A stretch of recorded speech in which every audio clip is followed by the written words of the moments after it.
Hey everybody, what's going on? Rob Cesternino back here with guess who?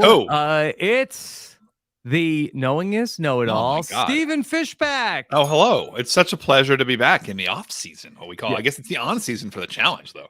It's the on-season for the Challenge USA. Still a couple of weeks to go with Survivor 43 lurking around the corner, much like this challenge finale coming up on Wednesday.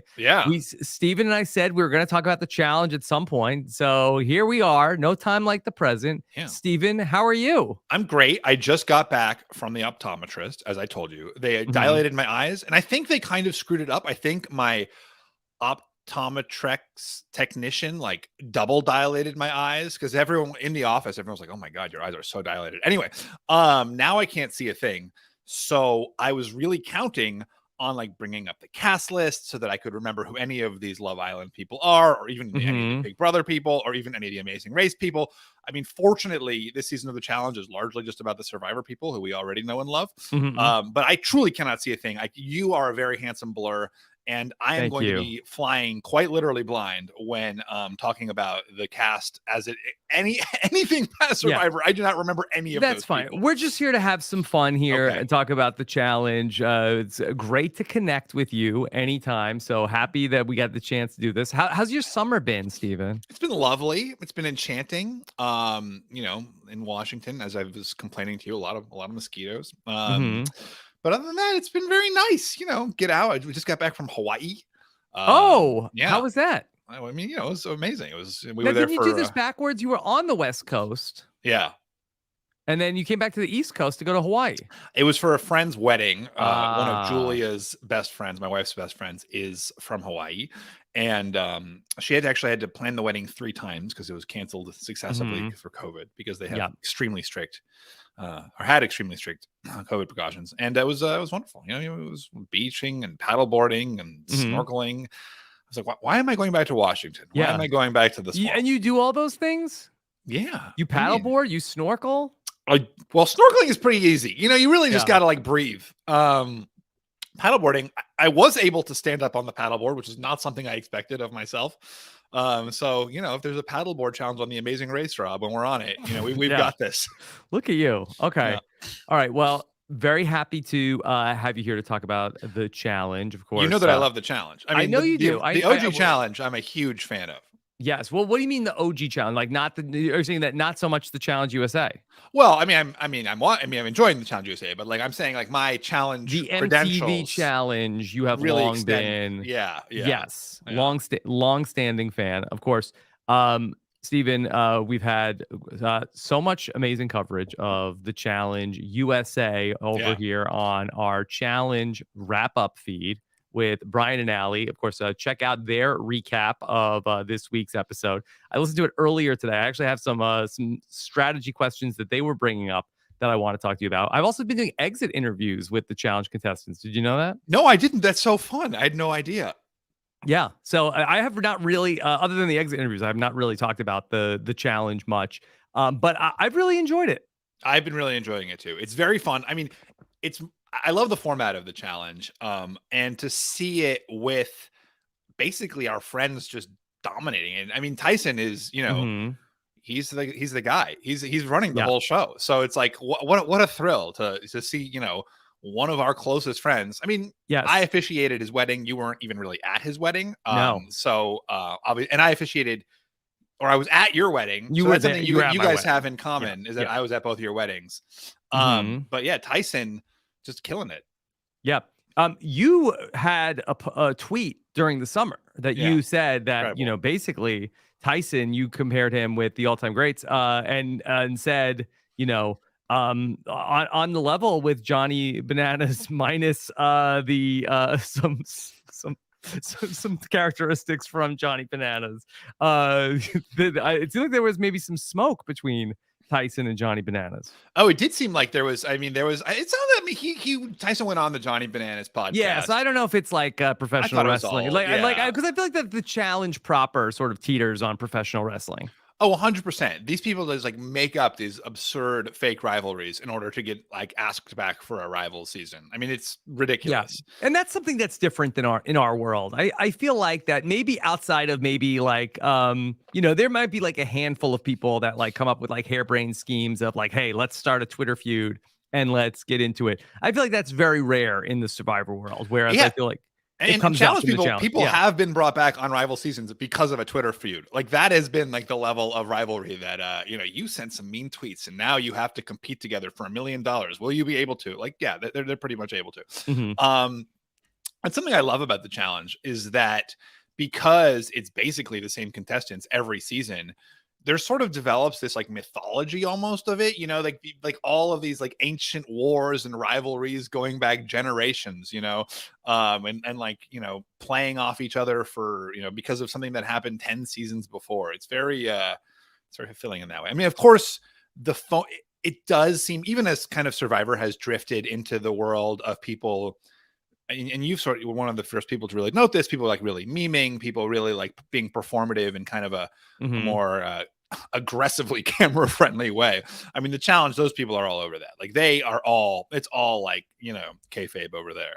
Yeah, for sure. Could you talk about your origins with the challenge? Like, did you get into it before you did Survivor, or was it following Survivor you sort of started absorbing a lot more reality TV? Yeah, I mean, I back in the day, I like watched MTV a lot. I used to work for MTV. But then my the woman who cast me on Survivor was obsessed with the challenge, and she said you have to start.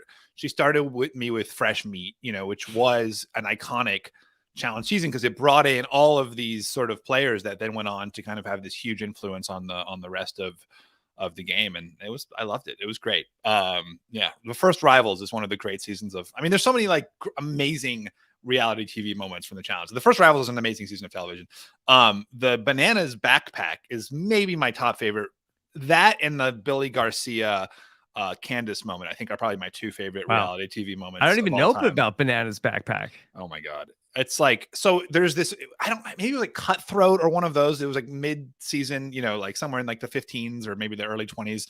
The challenge was that each of the people competing to stay in the game had to like go against like a vet coming in from out of nowhere, just like an assassin or whatever he was called. And so they bring in, so the two people competing were Johnny Bananas and then Tyler Duckworth, I think was the other person.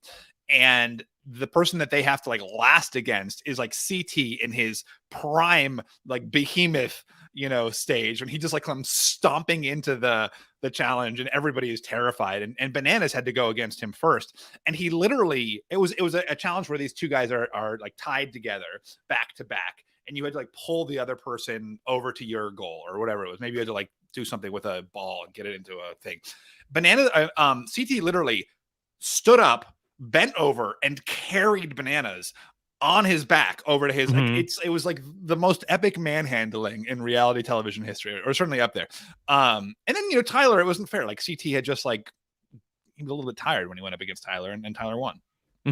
Yeah, but you said it was Banana. Banana is the backpack. Bananas was the backpack. Okay, I thought it was Bananas possessive Bananas backpack. I mean, I think like the way it's become known is the Bananas backpack moment, because Bananas was CT's backpack. He like was wearing him as though he was a backpack.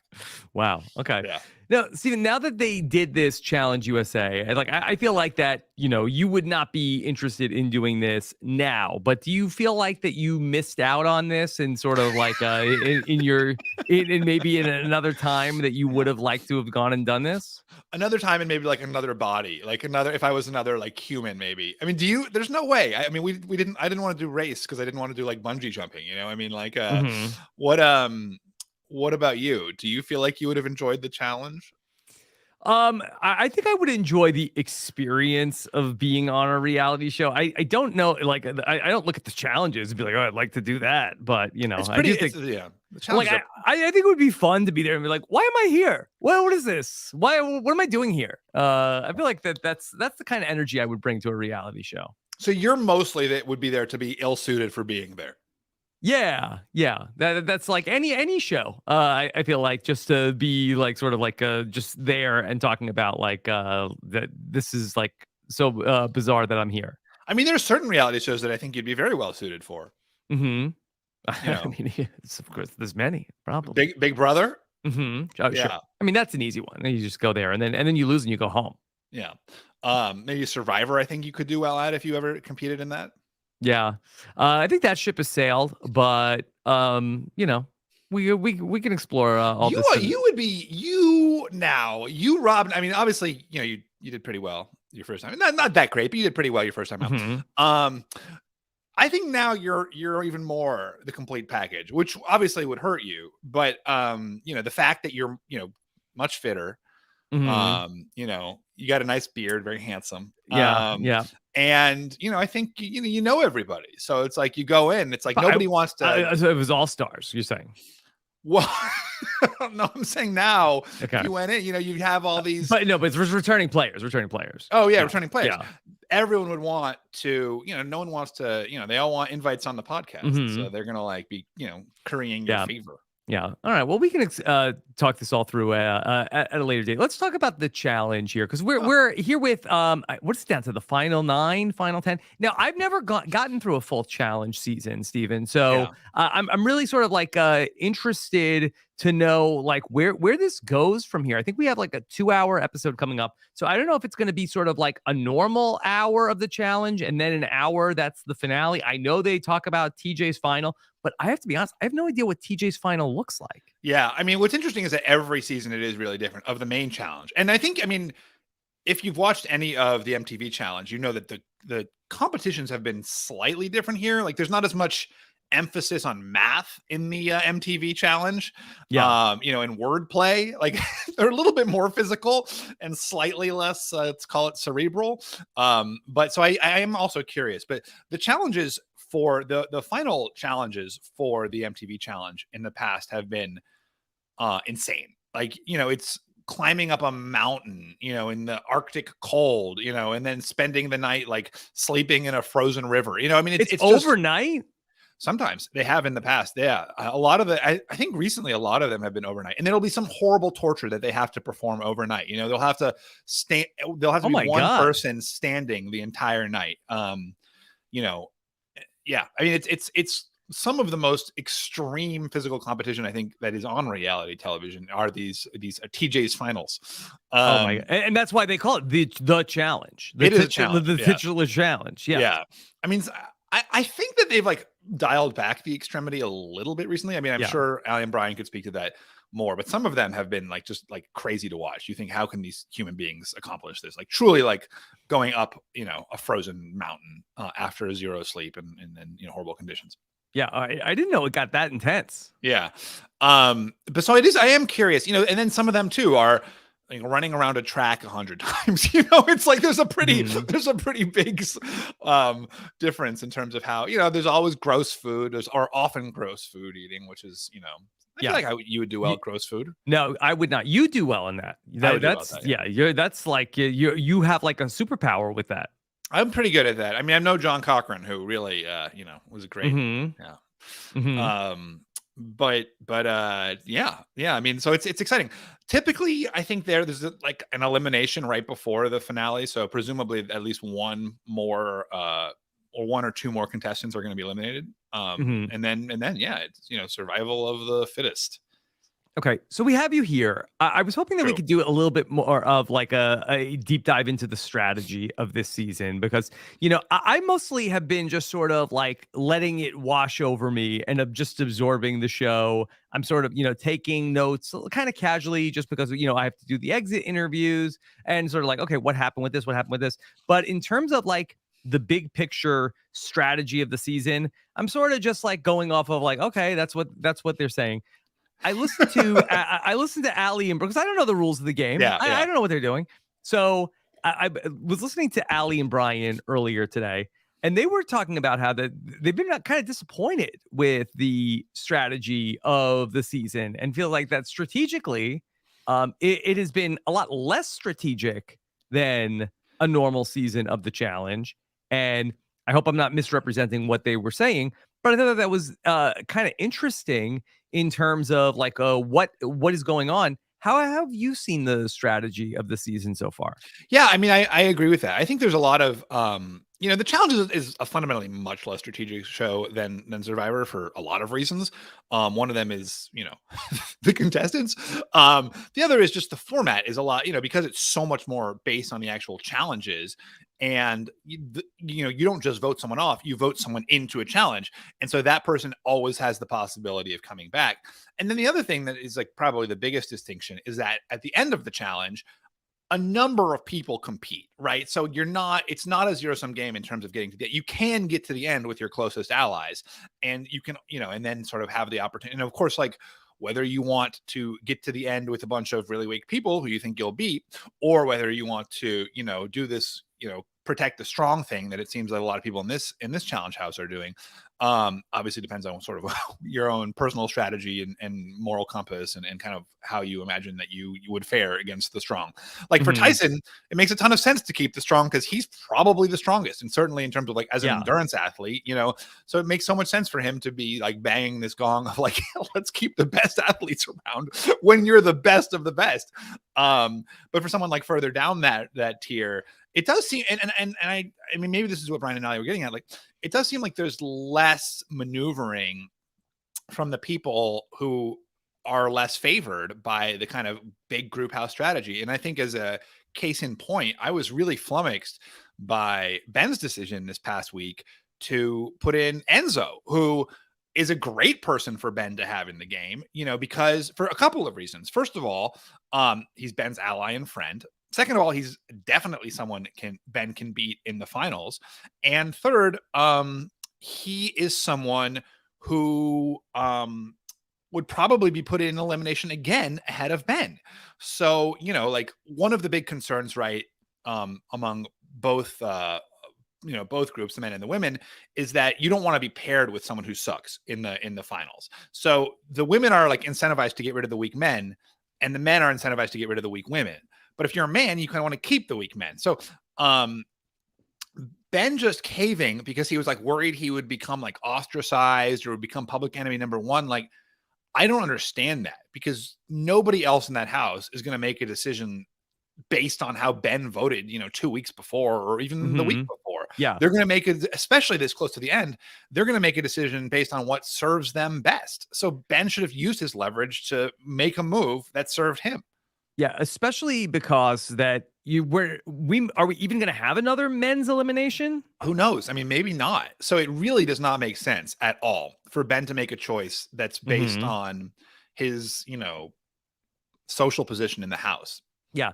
To me, that's kind of like my read on how things are going, where sort of just like taking a step back. It seems like that Tyson and Angela, had, this plan from the beginning of that. Okay, we are going to take the people that win the daily challenges, and basically you win the daily challenge, you're in the club. Okay, right. Anybody who wins the daily challenge, we don't put up anybody else that wins the daily challenge, which was a brilliant strategy for them early on, because either they win the challenge or they say, hey, remember, we're not putting up who wins the daily challenges, and it kept them out of eliminations all the way through. But at this point, it seems like that they have a deal which only like behooves them, because I think they both feel like, hey, if I get into the finals, like I'll win. Like both of them are confident in their ability to win the final if they get there, and everybody else is kind of going along with a plan that doesn't really behoove them. Yeah, 100%. And there's people who are, very physically competitive, whom it makes sense they would be totally fine with this, right? They don't want to be eliminated before the final, and they want to, I mean, someone like Danny, someone like, who's obviously very, very fit, could be, it makes sense for them to like think, okay, maybe I can beat Tyson in a final, but, for someone like Dom, or I mean, maybe even Ben thinks he can beat Tyson in a final, but I like Dom can't possibly think that, right? And maybe there's just a level of delusion where you're like, I'm safe now. If I make it to the final, that's awesome. And who knows, right? Like Dom was a great physical competitor, or a great competitor in the challenges in Survivor, and maybe he's going to get lucky and get something that's in his wheelhouse. Yeah. I mean, what would the consequences look like if you went against the group? I mean, how much safety are you ultimately getting? Because it was one thing when there was kind of like, okay, Right. well, there's Survivor and there's Big Brother, and if you cross us, hey, like, basically you're giving the numbers to Big Brother. But at this point in time, I mean, Right. the numbers are not really there for. I mean, it's seemingly like with Angela and Alyssa working with the Survivor players. I mean, like, what would the repercussions even be? Right. And last, when Sarah tried to cobble together an alliance of women who were not in this kind of big clique, that honestly made some sense, right? Because they could use it theoretically to affect both who won the challenge. Obviously, there was some leverage there, and then who was put into elimination. But then, of course, that didn't pan out at all for them. But there was some method to that madness. In terms of like Ben's choices, to stick with this big group that doesn't. He's not a target. He's not necessarily a target anyway. And I do think there's an element of fear, right? Especially when you're playing the game, you don't necessarily know that well. And especially when every next day there could be some twist. You think, well, I want to be with the big group because as long as I'm inside that, as long as I'm protected by that, then some crazy thing isn't going to eliminate me. And at least I make it to the end. But that's a loser's way of thinking. And I think that, like Ben turning against Sarah's group, based on their history was really shocking to me. I mean, didn't Ben quit Survivor Winners at War like just so Sarah could get like a day further in the game? He laid down his sword. Yeah. Yeah. That I don't know. I don't know what that relationship is, but Sarah seems unhappy with him. What have you thought about Sarah in this season? Definitely a different Sarah than we've seen in the past. It strikes me that when we've seen her in both of her past two seasons, she's really been the dominant player or a dominant player. Certainly, I mean, she just killed it in Game Changers, and then she was, in pretty consistently in the top group in Winners at War, and was never really turned on in a significant way. Like she lost to Fire. And she's just one of those people who, when they're in the dominant position, is great.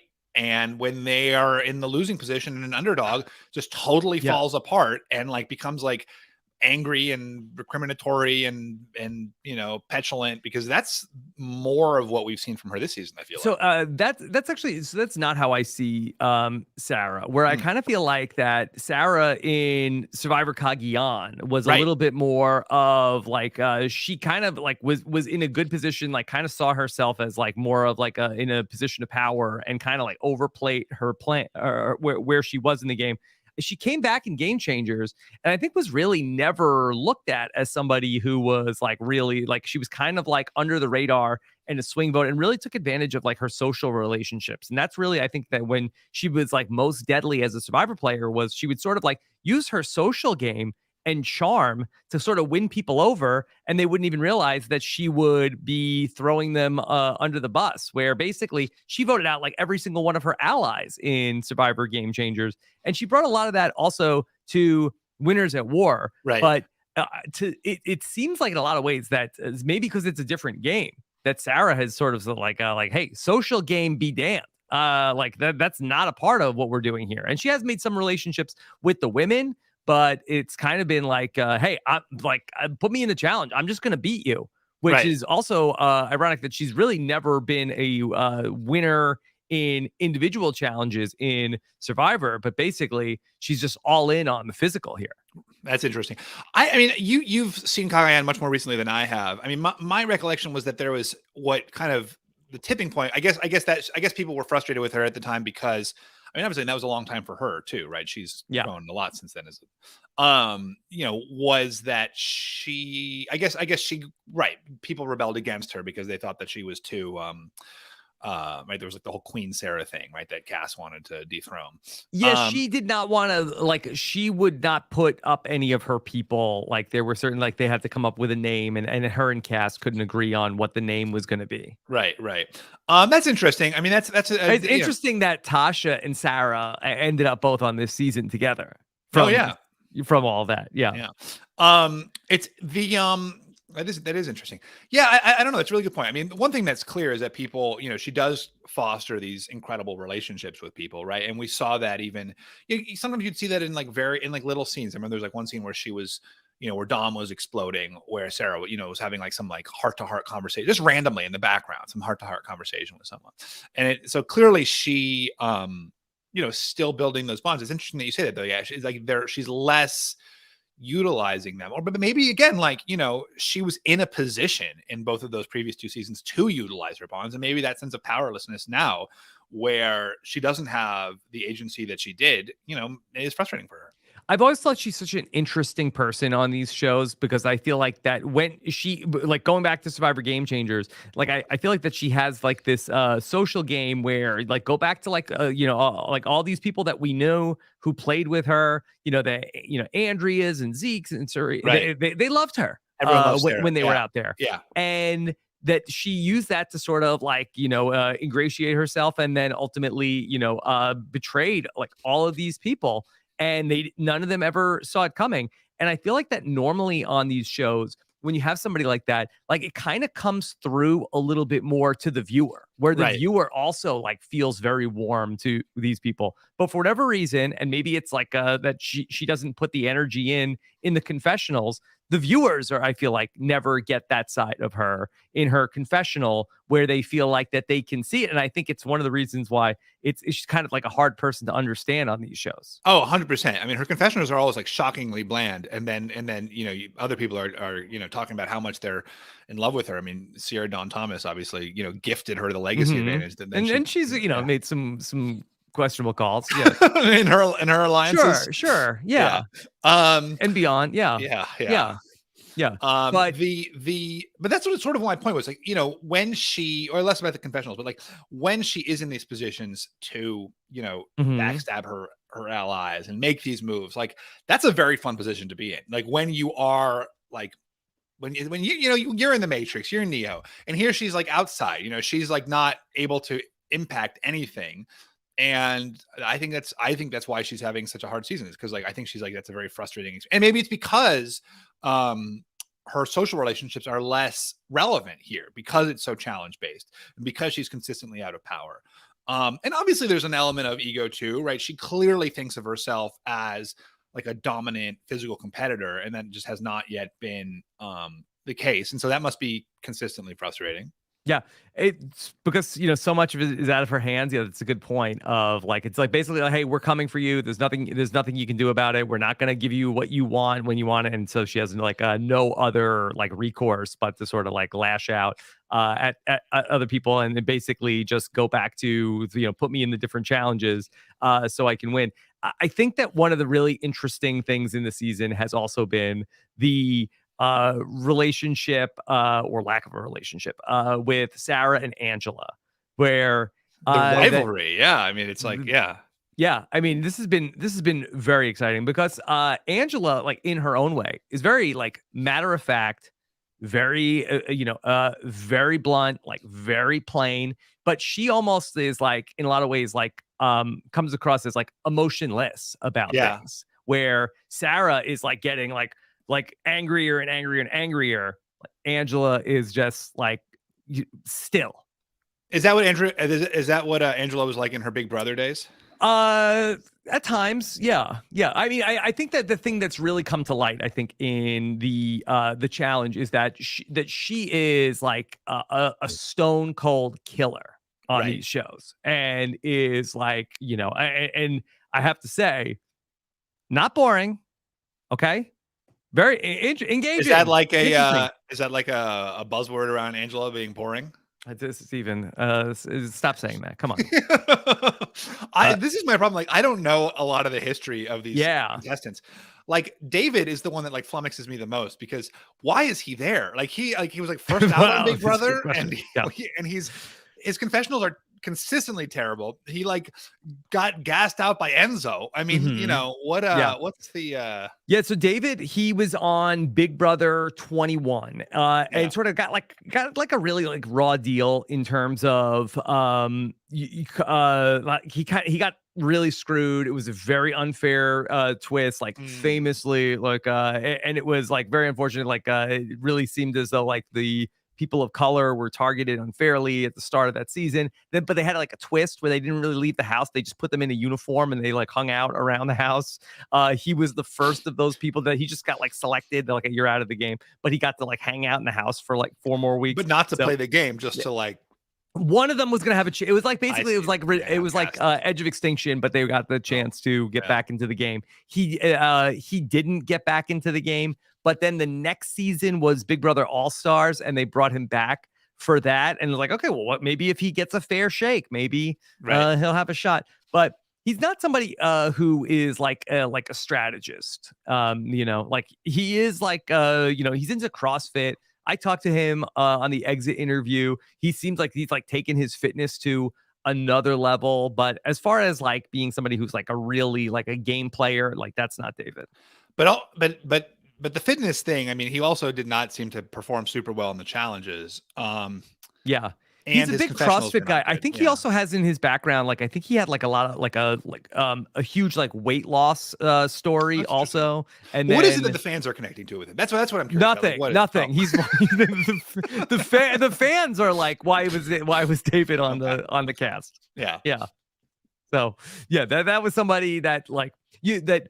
Just because the people are here from the shows doesn't mean like, you know, Sarah and Ben are here. Right. And it's not like that, you know, the fans were clamoring for, you know, Sarah and Ben to play. But you can see why, I mean, you know, someone like Ben was there. You know, he's like I cannot, to be honest.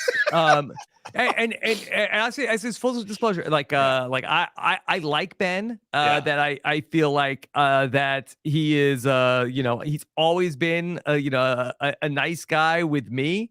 So I've had like many nice conversations with Ben, but I kind of felt like that Ben's story was kind of had reached its conclusion in Winners at War. Yeah. And I kind of felt like that to put him in like in this environment, like I feel like it was not like a great spot to put Ben in. So, you know, yeah, and it seems like that, like based on some of the stories, it seems like he's really like struggling out there.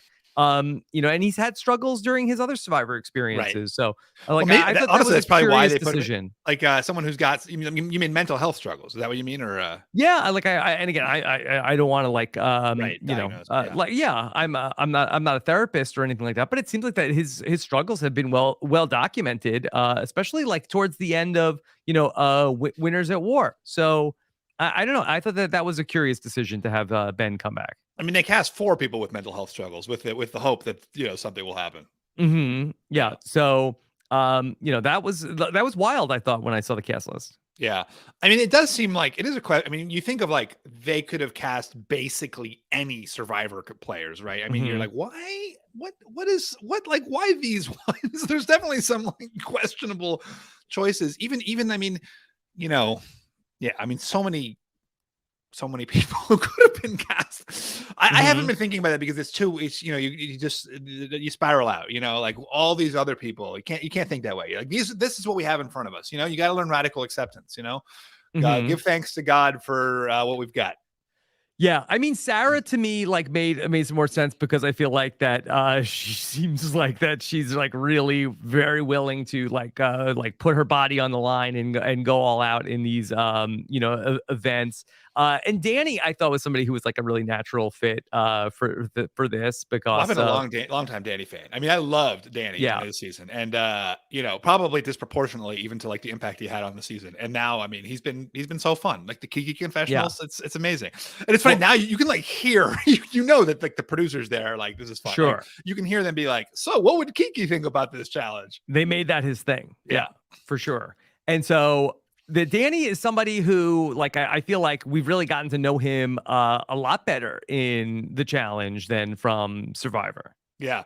A lot of his humor, I feel like, shines through. I mean, that's honestly one of the things that I think you see even maybe more in the challenge than you do in Survivor. Just like little moments, Yeah. they'll go to like, they'll show you the people on the sidelines, like cheering, it's just like a brief little thing. But those are some of my favorite things, where there's some huge rivalry between two characters, but then, you've got Sarah cheering for Angela when Angela finished the challenge last week. I think that's really cool. Like that there's like still this kind of camaraderie of we're all in this together. Like, in this game, we're against each other, but like as humans, we're having this experience together.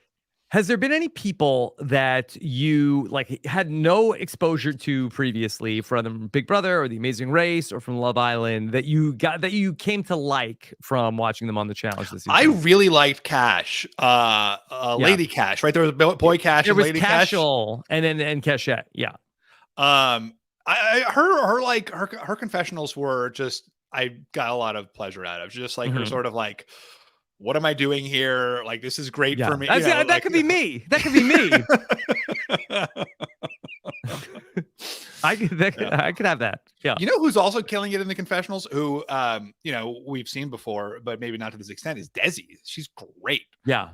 She's had like consistently great confessionals that are like narrative, as well as, and Tyson's confessionals also. Well, it goes without saying. I mean, Tyson, this is next. I feel like he's so good. I mean, obviously he's great at the challenge. He's good at the strategy. And he's good at the physical parts.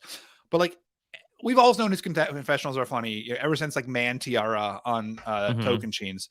But like, he's just become so good. Like every single one of them is a hit. Like the one about, I don't go into, I like to be the richest person everywhere I am. That's why I only go into cheap restaurants. It's such a great confessional because it ties in, both what was happening in the game with whoever it was making more money than him. And it was like it was like both bragging and like negging himself. It was just such a great, I don't know. He's amazing. Yeah. He's really good.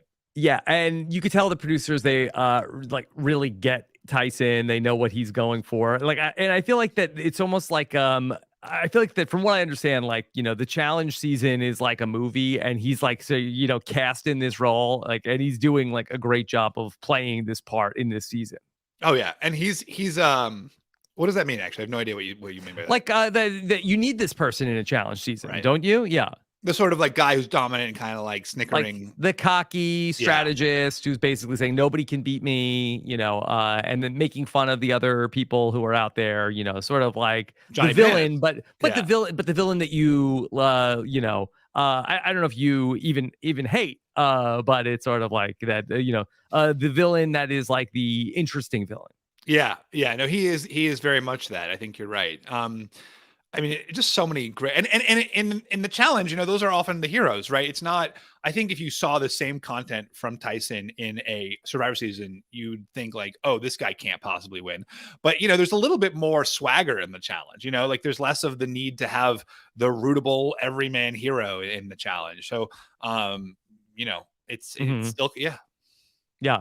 I think that his partnership with Angela has been very interesting, because I feel like that they sort of have like, a real like a good cop, bad cop energy that they bring to it, where, Tyson is going to be the person who's like more warm and like gregarious and sort of like, like says what he means, but more maybe like says things in like a little bit more of like a veiled way, where, Angela, I think, is much more of like the heavy, right, and like says it like bluntly of like, hey, if you don't do exactly what you're going to say, what we say, like, you're going to be in the challenge, and yeah. you should have won. You should have won the daily if you wanted to, have any sort of say in this decision. Yeah. Didn't Tyson say that she was his best ally ever in any of his shows? I mean, how must Coach and Boston Ron feel? Well, I you know what, like thinking that through, you sort of hear that and it's a little bit like, whoa. But, I think it's probably a fair statement. Like, I think that probably the answer to that question is Jervis prior to this. But, you get the sense that I feel like that Angela is like, she is like extremely loyal to the people that she is loyal to, like, and much more like of an attack dog in that way, where I think that Jervis probably would have, like, if Tyson got voted out, like you saw, like there were conversations where Jervis like entertained like whoever it was, like what Hayden and Caleb saying like, hey, we should go after Tyson.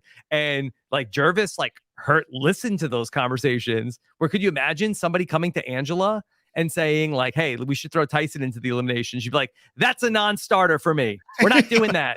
True. The way she shut down Ben, I mean, was just remarkable. Like none of your opinions matter. Like none of them. Like he can't choose one person other than the one single person you want. It's interesting. The other thing too is Angela really carries her weight in terms of winning challenges, in terms of protecting Tyson. Right. So it's not just strategically, it's also in like other aspects of the game. Yeah. And so it's been like a really interesting pairing. And maybe it's because, that the challenge, and correct me if I'm wrong, traditionally has a male winner and a female winner. So they're not fighting for the same prize. They're basically fighting for, okay, let's just like, we both need to make sure that we get to the end. Then our fate is ultimately going to be in our own hands once we get there. So let's make sure that we are both, doing everything that we can to get to this point. I think that also, like, Tyson is the person that gets to like have the fun confessionals, and the person who is like it. Like, I think it's a very good relationship, because I think that they sort of like complement each other's strengths and weaknesses. But I think too, like the fact that they both can get to the end is maybe why it makes it feel like a more solid allyship, because in Survivor there is always that question of, can I beat this person at the end? Will, if I can beat them, they know that too, and they're going to try to betray me. There's always some suspicion. So you never have, full allyship, right? There's always a little bit of, there's only one of us can win. Whereas with Angela, they can be completely comfortable and completely unified in sharing a goal.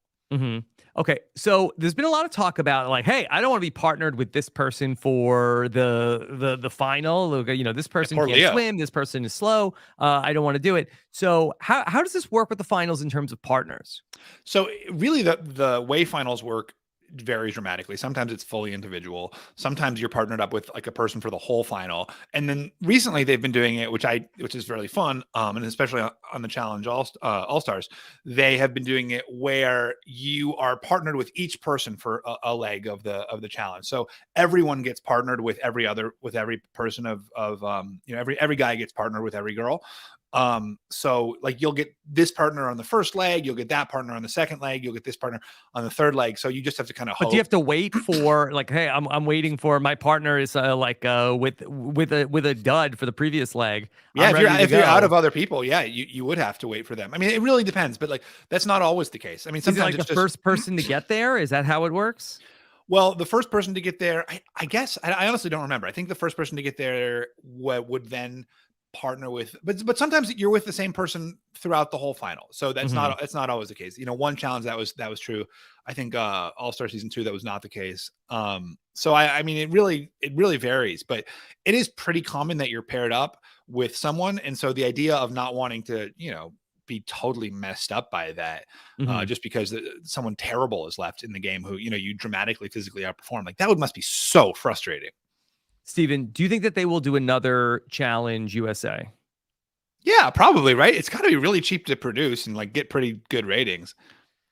Yeah, I mean, I think that they probably spend a lot of money on like the actual challenges most weeks. Like it feels like that must like cost something to, you're like driving around cars, or like doing like, dropping people off buildings, and have like a tractor trailer with that's driving around. So I feel like that they spend a lot of their budget on the actual like, I mean, buildings actually, they probably don't have a lot, not expensive. Tractor trailer also not hugely expensive as reality TV budgets go, or as TV budgets go.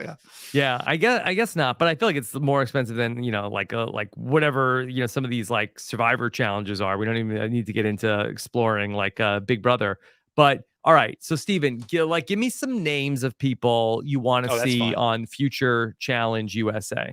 Well, I mean, one of the big ones who I was surprised was not who was rumored to be on this season, Wendell Holland, who I think would have been would be amazing at this game. Mm-hmm. He's Yeah. super athletic, super charismatic, very strategic. I mean, I think he would be amazing at Yeah. this. Well, I know he had been he recently had knee surgery. And Oh, interesting. yeah, and shout out to Wendell if he's listening. Wendell and Bryce have been covering the season as well on the Purple Pants podcast. But he had knee surgery, so I don't know if he was asked and or interested. But he did have that knee procedure in the last couple of months. But Yeah. and I think Bryce also I'm talking with Bryce. I know he would love to do it. I think Bryce would be super fun. He needs to go back on Survivor. Like, gosh, like why have they not already? Yeah, but you know what? I feel like maybe this is the better way to go because and Bryce I think has a physicality that I think that people like underestimate. And I think that he's like super fit. I mean, compared to when he was on Cagayan, yeah. Mm-hmm. Yeah, so I think that this would be a really good spot for him to come out and play because I really don't know when they're going to do returning players on Survivor. Yeah, I mean, and they say no returning players before season 40. So mm-hmm. Yeah, and yeah, I kind of feel like that's like where like Dominic Abate, I would have never imagined him going out on to play in the challenge, but I think he's just like, hey, like, all right, well, what am I gonna do? Like, we'll sit around and wait for Survivor to call me forever? He's been very fun. He's been a great. I mean, really, the cast has been very fun, and especially I love seeing all the Survivor people just do so well. What's your okay? Who else would be great? I mean, JT Thomas, obviously in any venue, I'm always happy to see. Yeah, could you imagine? He would be great. He would be so good at this. Mm-hmm. No, yeah, you don't think so? I mean, he's. I mean, you would know better than me. Yeah, I actually think he would kill at this show. Like, I think he would be very well suited for it. Mm-hmm. Yeah. I mean, we haven't seen him since Game Changers. I think this has been his I guess it's we haven't been 14 seasons. I would say this has been his longest layoff, but it feels like it. Less opportunity on the challenge to like do something explosive, in the way that he loves to do. It's like, all you got to do is compete and be like decently and like mildly strategic. And he's an excellent competitor. But I could see him like, I should throw myself into the challenge because that's like there's different like big schemes that you can come up with. I think on this show. Yeah, maybe so. I don't know. What about when Sarah wanted to take on Enzo and in Hall Brawl? I mean, that's just crazy. I don't think she knew it was Hall Brawl yet. But even when she was up, yeah, maybe not. She's I could beat Enzo in anything. Yeah. If you were on the challenge and the final was the next day and the final was going to be Big Brother trivia and you had a Hall Brawl against anybody, would you quit or would you do the Hall Brawl against anybody? Give me a person. Let's say against Enzo. I wouldn't like my chances. Let's say against Cinco, okay? Like he's probably the biggest guy on the show, yeah, right? I guess you're like gonna get a real this is a Hall Brawl. I don't know. Like I have to see. Is there any like hack to Hall Brawl, or is it just like an immovable force against a very stoppable object? Yeah.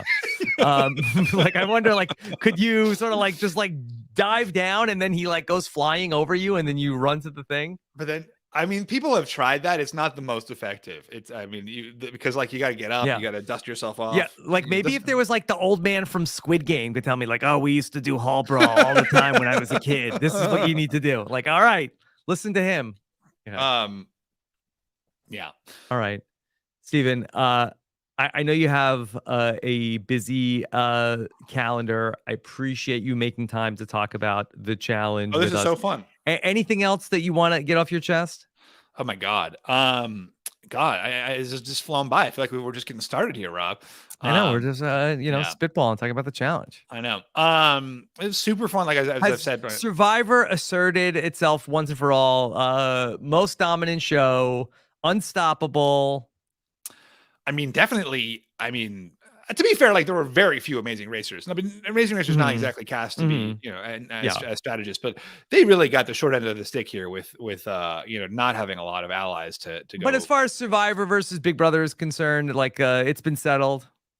Well, I mean, was that in contention? Mm-hmm. Do you have winner picks? No, I don't think so. I like to be ignorant, and winner picks, I'm always wrong. So, I mean, I think Tyson, I don't see how Tyson can lose a Do you see I know endurance you final. watch for the winner edit all the time on Survivor. Do you see a challenge winner edit based on your challenge Edgic experience? Well, I have been frequently wrong about the challenge winner. I'm told that basically it's much simpler with the challenge, that whoever has the most confessionals just is the winner. That's how you win. Yeah. They are not like interested in hiding them or creating a narrative You need around, enough confessionals to qualify for qualify. the final. Exactly. For TJ's final, and then you win. But it might be different editors, right? Because this is CBS rather than MTV. So I don't know. Like, Buna Murray still producing it? I assume. I think I it's don't know the how same it works. editors. Yeah. I honestly don't know. So it's but there might be like different, executives weighing in on what they need to see from a winner. So I mean, who knows, right? Okay. I mean, who knows? Okay. Yeah. Well, Steven, I know you have to run, so thank you so much for doing this. We'll be chatting again soon. Survivor is less than 2 weeks away. Wow, that's so exciting. Do you have any last? Who's your ideal future Survivor challenge player? I guess you said Bryce already. Yeah, I'm trying to think of anybody from the last couple of seasons to go out and play. I mean, there's can we get Lydia on the challenge? That would be very fun. Yes, that would be very fun. All right. Well, this was super fun. I am very excited that we are going to have exit interviews. That we are. I guess we're going to talk to everybody. They asked us like, "Hey, do you want to talk to the winner, or do you want to talk to everybody?" I don't know. I don't know if they're going to do it 2 by 2. I was like, I guess everybody. I don't. I mean, why not? Yeah.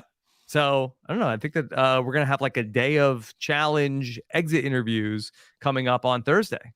Wow. That's very exciting. That'll be really fun. Yeah. Who's your winner pick? I mean, gotta stick with Tyson, right? Yeah. I mean, I feel like Angela, and I mean, yeah. I mean, it's I guess maybe Sarah is the only other person that you could see from the women. I mean, like, yeah, I don't know. I mean, honestly, like, why not?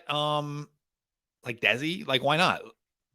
I guess so. I mean, she's had a lot of confessionals. I mean, in terms of like a winner, like she's had a lot, like almost like a disproportionate amount compared to how much she's factored into the actual drama of the show. Oh, interesting. Well, that's always the Survivor tell. And again, like we don't know about the like if you like have a disproportionate influence in the narrative versus the show, like then you're like, really, with Desi and Ben, like again, I have no idea what that relationship is like. I mean, they were on the same Survivor season. Like, I feel like that hasn't come up. That's very funny. At all. Maybe they mentioned it to each other, like, "Hey, good to see you." Like, "Hey, remember when we were on Survivor together?" Yeah. Okay. All right. Stephen Fishbach, follow him. He's at Stephen Fishbach. Check out everything that he's working on. Anything you want to tell people to check out? Nah, just Twitter. I mean, I don't tweet that much anymore. Do I? I don't think so. But when he does, they're great. Yeah. All right. Be sure if you have not checked out the challenge RHAP up, make sure you subscribe. robinsonwebsite.com/challenge feed. Thank you so much for joining us here today. And we will talk to you again soon. Take care, everybody. Have a good one. Bye.